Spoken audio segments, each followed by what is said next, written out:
चंद्रपुर राज्य में राजा हर्षवर्धन और रानी अनिका का प्रेम पूरी प्रजा के बीच प्रसिद्ध था। उनका राज्य समृद्ध था और लोग उनके न्यायप्रिय शासन की प्रशंसा करते थे। लेकिन रानी अनिका की एक विचित्र आदत थी। वह अक्सर आधी रात को महल के बगीचे में टहलती और चांद को निहारती रहती। राजा ने यह आदत कई बार देखी, लेकिन उनके प्रेम और विश्वास के कारण उन्होंने कभी इस पर सवाल नहीं उठाया। एक रात राजा महल के गलियारों में टहल रहे थे, तभी उन्होंने बगीचे में किसी की परछाई देखी। जब उन्होंने ध्यान से देखा तो रानी किसी घूंघट ओढ़े व्यक्ति से बात कर रही थीं। राजा का मन आशंकित हो उठा, लेकिन उन्होंने खुद को छुपा लिया और बिना किसी को बताए वहां से चले गए। अगले दिन राजा ने रानी से प्यार से पूछा, अनिका, तुम रात को बगीचे में क्यों जाती हो? रानी ने मुस्कुराकर कहा, मुझे चांदनी में शांति मिलती है मेरे स्वामी। हालांकि उनके शब्द मधुर थे, राजा ने महसूस किया कि वह कुछ छिपा रही हैं। राजा ने रहस्य जानने का निश्चय किया। अगली रात वह बगीचे में छुप गए, तलवार हाथ में लिए। कुछ देर बाद वही घूंघट ओढ़ा व्यक्ति वहां आया। राजा ने साहस जुटाकर उसके सामने कदम रखा और गुस्से से पूछा, तुम कौन हो और मेरी रानी से रात के अंधेरे में क्या मिलने आते हो? उस व्यक्ति ने अपना घूंघट हटाया। वह एक वृद्ध महिला थीं, जिनकी आंखें तीव्र और आवाज शांत थी।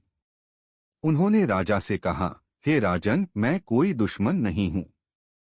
मैं यहाँ इसलिए हूं क्योंकि रानी ने मुझे बुलाया है। यह सुनकर राजा हैरान रह गए। तभी रानी अनिका वहां पहुंची। उनकी आंखों में आंसू थे।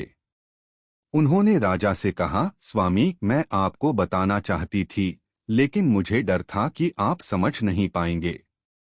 यह महिला एक साध्वी हैं, एक रहस्यमयी ज्ञानी जो मेरे अतीत का एक बड़ा राज जानती हैं। साध्वी ने आगे बढ़कर कहा, हे राजन और रानी, आपका भाग्य एक भविष्यवाणी से जुड़ा हुआ है। रानी अनिका सिर्फ इस राज्य की रानी नहीं हैं, वह एक प्राचीन रत्न की संरक्षक भी हैं, जो इस राज्य की रक्षा करने की शक्ति रखता है। लेकिन इसे प्राप्त करने का मार्ग कठिन और खतरनाक है। राजा हर्षवर्धन ने साहसिक स्वर में पूछा, यह रत्न कहाँ है और हमें क्या करना होगा? साध्वी ने उन्हें महल के नीचे एक गुप्त कक्ष में ले जाया। वहां उन्होंने एक चमचमाते बक्से को देखा, जिसके चारों ओर रहस्यमयी प्रतीक चमक रहे थे। रानी ने बक्सा खोला और उसमें से एक तेजस्वी प्रकाश फैल गया। बक्से के अंदर एक अनमोल रत्न था, जो चंद्रमा की तरह चमक रहा था।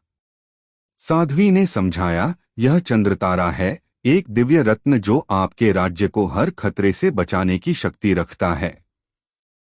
लेकिन इसकी शक्ति केवल तभी बनी रहेगी जब इसे शुद्ध हृदय और नेक इरादों से उपयोग किया जाएगा।